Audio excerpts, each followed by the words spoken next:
తాటి బుట్టలతో ప్రసాదం. ఈ విధంగా ఇది తిరుమలలో జరగాలని ఒక ఆలోచనతో రావడం జరిగింది.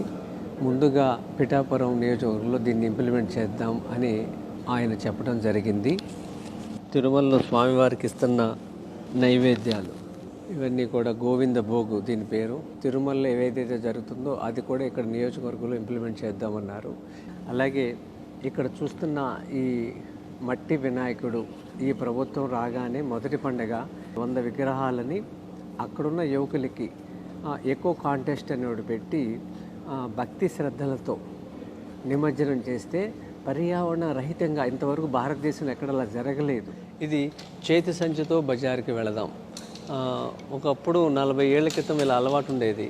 పిఠాపురం అనే పేరుతోనే ఈ వస్తువులన్నీ మనం తయారు చేసామనుకోండి, స్థానికంగా వాళ్ళకి ఒక ఆదాయం వస్తుంది. రెండోది అదొక మోడల్గా నిలబడుతుంది. ఈ అవకాశం ఇచ్చిన పవన్ కళ్యాణ్ గారికి మనస్ఫూర్తిగా అభినందనలు, ధన్యవాదములు.